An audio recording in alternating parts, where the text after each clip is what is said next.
Assalamu alaikum, alaikum, yeah. Assalamu alaikum, alaikum, yeah. Assalamu alaikum, alaikum, yeah. Assalamu alaikum, alaikum, yeah.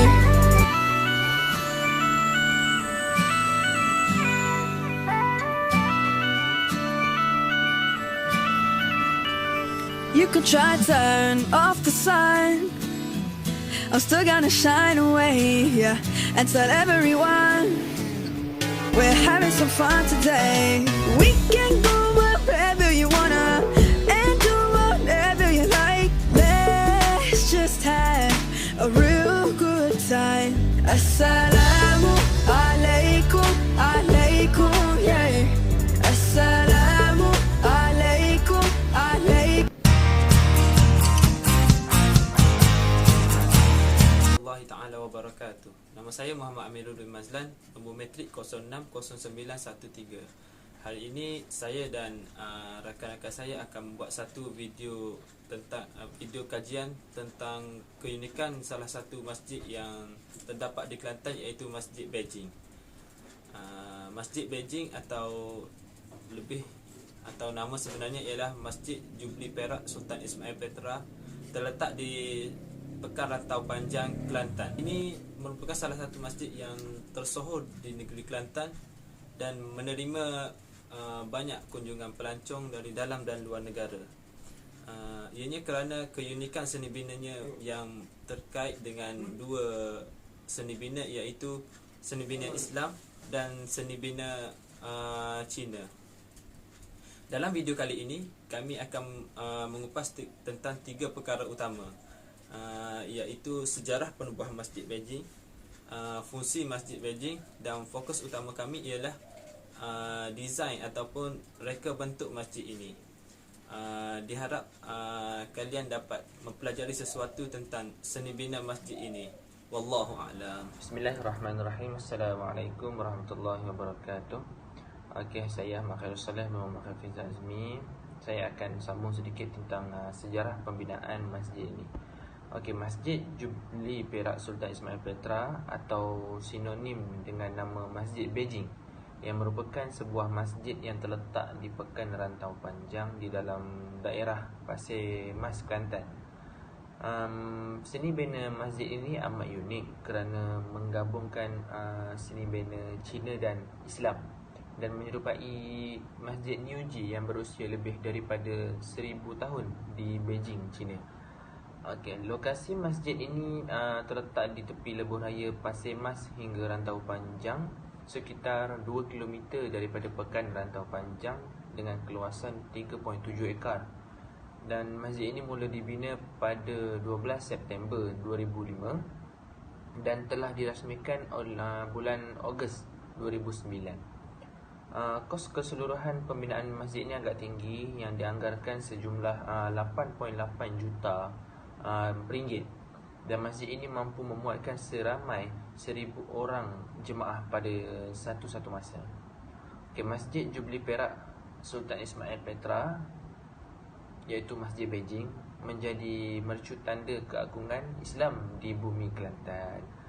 Upacara perletakan batu asas masjid yang diberi nama Masjid Cina ataupun Masjid Beijing ini telah disempurnakan oleh Kebawah Duli Yang Maha Mulia Sultan Kelantan Sultan Ismail Petra pada 8 Mac 2004. Okey, itu sahaja untuk sejarah Masjid Beijing. Assalamualaikum. Nama saya Nadiah binti Muhammad Wahidin dan nombor metrik saya 059389. Pada hari ini saya akan berbual tentang Masjid Jubli Perak Sultan Ismail Petra atau lebih dikenali sebagai Masjid Beijing. Topik saya yang akan saya bincangkan pada hari ini mengenai fungsi Masjid Beijing tersebut. Fungsi masjid yang paling utama adalah sebagai tempat ibadah. Fungsi utama sebuah masjid biasanya adalah sebagai tempat ibadah untuk melakukan solat fardu maupun solat sunat.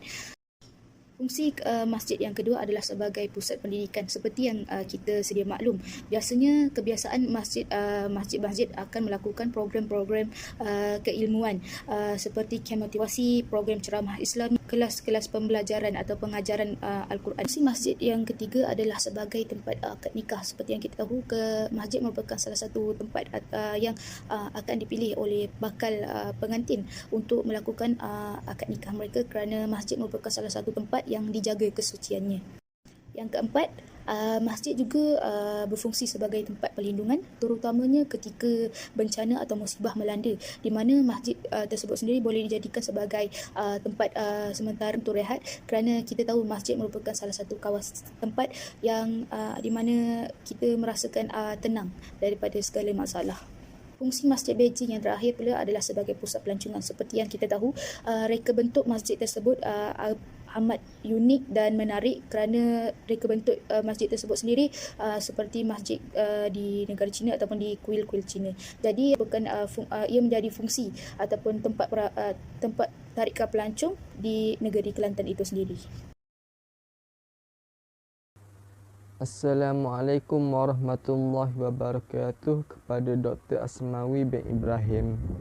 Nama saya Muhammad Zubairi bin Sulaiman dengan nombor matrik 059483. Hari ini saya akan bercerita sedikit mengenai reka bentuk Masjid Jubilee Perak Sultan Ismail Petra, atau lebih dikenali sebagai Masjid Beijing, yang terletak di Rantau Panjang, Kelantan. Masjid ini merupakan masjid pertama yang berkonsep Cina yang terdapat di Kelantan. Reka bentuk masjid ini dikatakan unik kerana menggabungkan arkitek Cina dan Islam, yang menyerupai Masjid Niuji di Beijing yang telah berusia lebih 100 tahun. Masjid ini mempunyai dua tingkat yang utama. Tingkat pertama terletak di bahagian bawah masjid dan mempunyai pelbagai kemudahan seperti dewan, perpustakaan, taman permainan kanak-kanak dan bazar. Bagi tingkat kedua pula, ianya merupakan dewan solat utama dan bilik VIP.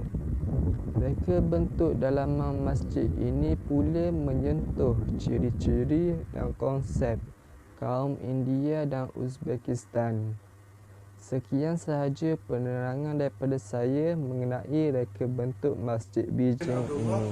Hari ini saya ingin menemu ramah seorang penduduk di tempat ibadah. Okey puan.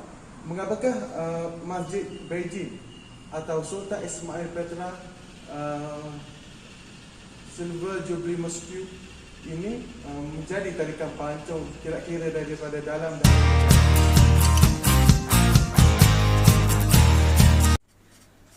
sebagai kesimpulan, masjid merupakan antara tempat ibadat yang paling utama bagi umat Islam di serata dunia. Berdasarkan video kajian yang telah kami lakukan ini, terdapat banyak perkara yang boleh kita ambil berdasarkan sejarah dan reka bentuk Masjid Beijing ini. Reka bentuknya yang sangat unik dan menggambarkan seni bina antara dua budaya, iaitu Islam dan Cina. Lebih-lebih lagi, kita sebagai umat Islam, kita seharusnya mengimarahkan lagi masjid dengan selalu mengunjunginya dan melakukan amal ibadat di dalamnya. Ianya berdasarkan firman Allah Ta'ala, ulaika an yakunu minal muhtadin, dan mereka yang termasuk mereka yang mengimarahkan lagi masjid tergolong dari golongan yang diredai oleh Allah. Wallahu